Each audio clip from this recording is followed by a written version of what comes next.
श्री गुरुवे नमः। श्राद्धा सरस्विहारिणे नमः। श्री शुक श्याम चरणदासो जयति। श्री सरस निकुंज पीठाधीश्वर आचार्य श्री श्री अलबेली माधुरी शरण जी महाराज जी के श्री चरण कमलों में दंडवत प्रणाम। जय जय श्री राधे श्याम। जय जय श्री राधे प्रस्तुत है डॉक्टर अवध बिहारी लाल कपूर द्वारा रचित ग्रंथ ब्रज के भक्त से कुछ भक्तों की कथाएं।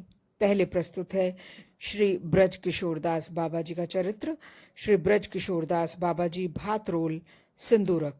श्री ब्रज किशोरदास बाबा जी सिद्ध श्री नित्यानंद दास बाबा के अनेकों शिष्यों में सबसे अधिक प्रसिद्ध थे। दैन्य वैराग्य और भक्ति में वे सिद्ध बाबा की ही प्रतिमूर्ति थे। वे किसी कुटी में कभी नहीं रहे। भातरोल ग्राम में एक घर भूतों का घर के नाम से प्रसिद्ध था, उसी में अधिक रहे। एक बार उस घर में रहने वाले भूतों में से एक उनका तेज देख बहुत भयभीत हुआ। उन्हें देख उस जीव के भयभीत होने से उन्हें अपराध होगा, इस विचार से उन्होंने वो घर छोड़ दिया और एक प्राचीन पुल के नीचे जाकर रहने लगे, जो सिंदूरक ग्राम के निकट वृंदावन से सिंदूरक जाने के मार्ग पर था। उनका अवशिष्ट जीवन वहीं व्यतीत हुआ। कोई उन्हें देखकर दंडवत न करे, इस उद्देश्य से वे अलक्षित भाव से रहते। वे अपने को दीनहीन और अस्पृश्य जान किसी मंदिर के भीतर जाकर ठाकुर के दर्शन न करते, जिससे किसी को उनका स्पर्श हो जाने का अपराध उनसे न बने। एक करुआ और एक गुदड़ी में ही उन्होंने अपना सारा जीवन व्यतीत किया। उन्हें सारा गोविंद लीलामृत कंठ था। इससे लगता है कि वे अष्टकालीन लीला स्मरण किया करते थे। श्री नित्यानंद प्रभु के वंशज श्रृंगारवट के श्री प्रेमानंद प्रभु ने उन्हीं से भजन शिक्षा ग्रहण की थी। श्री वैष्णवदास बाबा जी का चरित्र। श्री वैष्णवदास बाबा जी कोसी। जिस समय काम्यवन में सिद्ध जयकृष्ण दास बाबा जी महाराज भजन करते थे, उस समय कोसी में श्री वैष्णवदास बाबा जी भी भजन करते। वे गौड़ीय वैष्णव होते हुए भी एक लोहे का चिमटा रखा करते, सदा वृक्ष के नीचे वास करते। मधुकरी का झोला वृक्ष में लटका दिया करते। बाबा वाक सिद्ध थे। श्रृंगारवट के श्री श्री नित्यानंद संतान श्री पूर्णानंद गोस्वामी प्रभु के कोई संतान न थी। उन्हीं के आशीर्वाद से उन्हें श्री नृसिंहानंद, श्री प्रेमानंद और श्री यादवानंद के रूप में 3 पुत्र प्राप्त हुए थे। उनकी महिमा सुन एक बार जोधपुर के राजा उनके पास आए। कुछ सेवा स्वीकार करने का बहुत अनुरोध किया। वे बराबर यही कहा करते, मुझे किसी प्रकार की सेवा नहीं चाहिए। पर राजा ने अपना हठ नहीं छोड़ा। तब विवश हो उन्होंने राजा से एक मंदिर बनवाकर श्री राधा गोविंद की सेवा प्रतिष्ठा करने को कहा। राजा ने उनकी आज्ञा का पालन किया। उनके द्वारा प्रतिष्ठित श्री राधा गोविंद की सेवा कोसी में आज भी चल रही है। बाबा की महानता का पता इस प्रकार चलता है कि गोवर्धन के सिद्ध कृष्णदास बाबा उनका भी उसी प्रकार सम्मान करते थे, जिस प्रकार काम्यवन के सिद्ध श्री जय कृष्णदास बाबा का। और अब प्रस्तुत है नंदग्राम के एक सिद्ध बाबा का चरित्र। जिस समय काम्यवन में सिद्ध श्री जय कृष्णदास बाबा और कोसी में सिद्ध श्री वैष्णवदास बाबा भजन करते थे, उस समय नंदग्राम में पौर्णमासी कुंड के तीर पर एक वृक्ष के नीचे एक सिद्ध बाबा रहते थे। वे गोवर्धन शिला की सेवा करते थे। गोवर्धन शिला एक कपड़े में बांध कंठ से लगाकर रखते थे। मल मूत्र त्याग करते समय या स्नान आदि करते समय भी गिरिराज जी उनके कंठ से ही लगे रहते थे।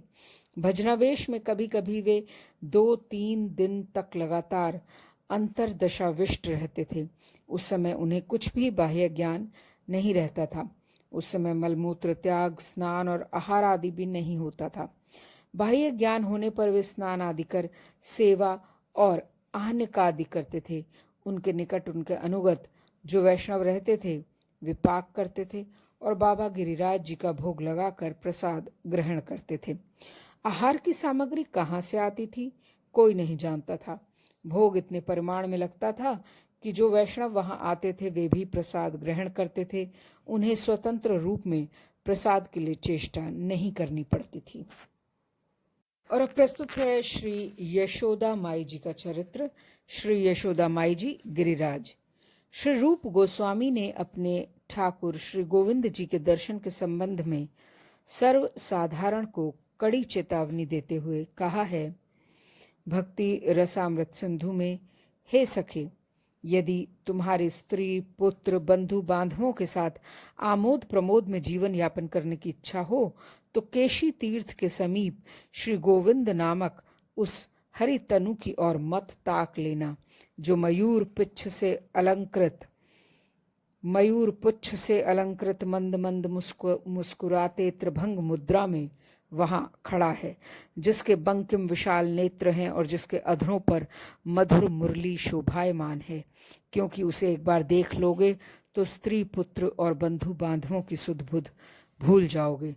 श्री रूप गोस्वामी की चेतावनी उतनी कड़ी नहीं जितनी होनी चाहिए थी। क्या उस हरितनु के दर्शन कर मनुष्य केवल अपने स्त्री, पुत्र और बंधु बांधवों को ही भूल जाता है?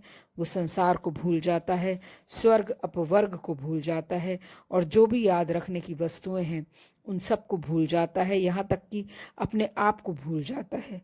उसे न तन की सुध रहती है, न मन की, न खाने की, न पीने की, न लोक मर्यादा की, और न मान अपमान की, यश अपयश की। वो कभी हंसता है, कभी रोता है, कभी नाचता है, कभी कूदता है। उसकी रहन सहन, चाल ढाल सब दुनिया के लोगों से भिन्न हो जाती है। जो छवि उसने एक बार देख ली होती है, उसे बार बार देखने को वो आतुर रहता है। वो नहीं दिखती तो उसके नाम की रट लगाता रहता है, क्योंकि उसका नाम और रूप अभिन्न होने के कारण उसका नाम उच्चारण करने में उसे वही सुख मिलता है जो उसका रूप देखने में मिलता है। बल्लभ कुल की उस बाई के साथ भी यही हुआ, जो पूंछरी और जतिपुरा के बीच बल्लभ कुल के धौला मंदिर में गोपाल जी की सेवा किया करती थी। उसे एक दिन गोपाल जी के दिव्य स्वरूप की झांकी दिख गई। तभी से वो खाना पीना और सेवा पूजा सब भूल गई। वो मंदिर से बाहर एक पेड़ के ऊपर जा बैठती और हर समय गोकुलेश गोकुलेश की रट लगाती रहती। वो दिन में पेड़ के ऊपर रहती, रात को उसके नीचे भूमि पर। वहां से कहीं न जाती, किसी से कुछ न बोलती, न मांगती। यदि उसे कोई कुछ दे जाता तो खा लेती, नहीं तो भूखी रह जाती। उसे गोकुलेश के उच्चारण में जो रस मिलता, उससे उसकी आत्मा, मन और इंद्रियां सब तृप्त रहते। पंडित रामकृष्णदास बाबा उसकी प्रशंसा किया करते और लोगों से उसका ध्यान रखने को कहा करते। उसके संबंध में इसके सिवा और भी कुछ भी ज्ञात नहीं है कि लोग उसे यशोदा मैया कहकर पुकारा करते। श्री रूप माधुरी जी ने अपनी वाणी में यशोदा मैया पर जो कवित्व लिखा है वो उसी पर लिखा जान पड़ता है। श्री रूप माधुरी जी की वाणी से भी उनके संबंध में बस इतना ही जाना जाता है कि बाल कृष्ण की उस पर कृपा हुई थी और उसका यश सारे ब्रज में छा गया था। जय जय श्री राधे। श्री राधा सरस बिहारी लाल की जय।